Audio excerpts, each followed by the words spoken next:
May buhay na ipis sa Diwata Paris Overload. Nako naman. Ito na. Totoo kaya ito? O paninira lang? Nako, balita ko tumakbo pa yung ano ha. Akalain mo ha, ikaw kakain dyan sa parisan ni Diwata, may nakita kang ipis na buhay. Tapos, nung iniimbestigahan, bigla kang nawala. Bigla kang tumakas doon sa lugar. Nako, ito yung video. Nagpapatrending ba? Nanakot ka na papunta ng signal office. Sige, go, harapin kita. Siguraduhin mo lang. Dahil pag hindi mo napatunayan,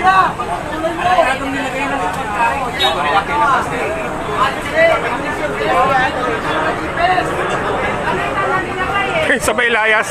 Ayun po ha, ayun po sa kanila, yan po. Ay hindi na po naabutan yung ano, yung naglagay ng buhay na ipis. Ay isa lang naman yung dahilan diyan. Ay gagawa talaga sila ng paraan paano siraan si Diwata. Apektado po kasi yung mga negosyante diyan.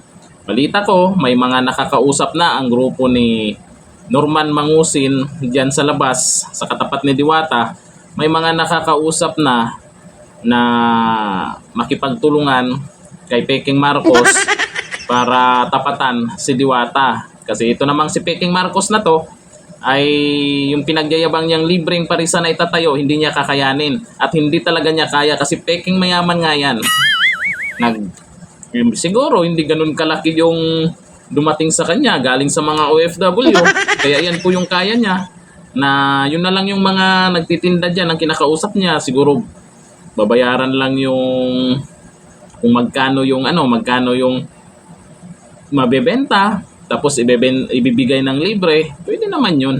Kaso nga lang wala pa rin kasi pansamantala lang.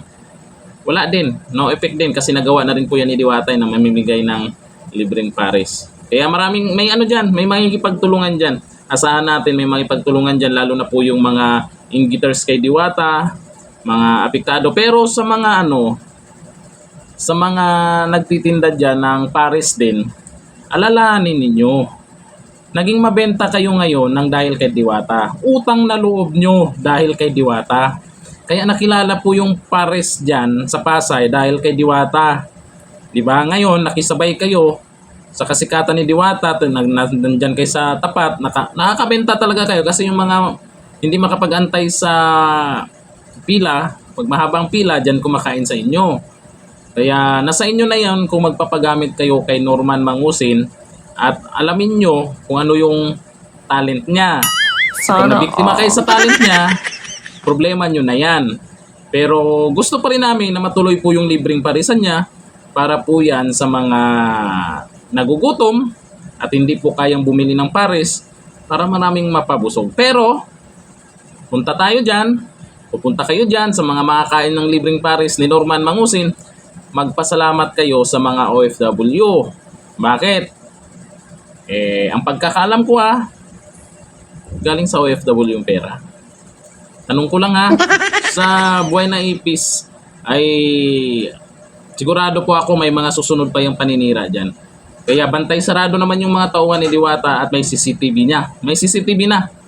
At sa may mga vlogger ding nakabantay dyan, hindi lahat ng vlogger dyan ay mga papampam lang kasi may iba dyan lumalapit at hindi napapansin at walang nanonood sa mga video. Ang gagawin po nila ay mag-isip ng paraan, kahit anong paraan para magka-views, siraan yung Diwata para magka-views. Di natin alam, baka vlogger din yun yung naglagay ng ipis, na buhay na ipis, nabisto lang, may nakakita at hindi siguro niya napansin na may CCTV.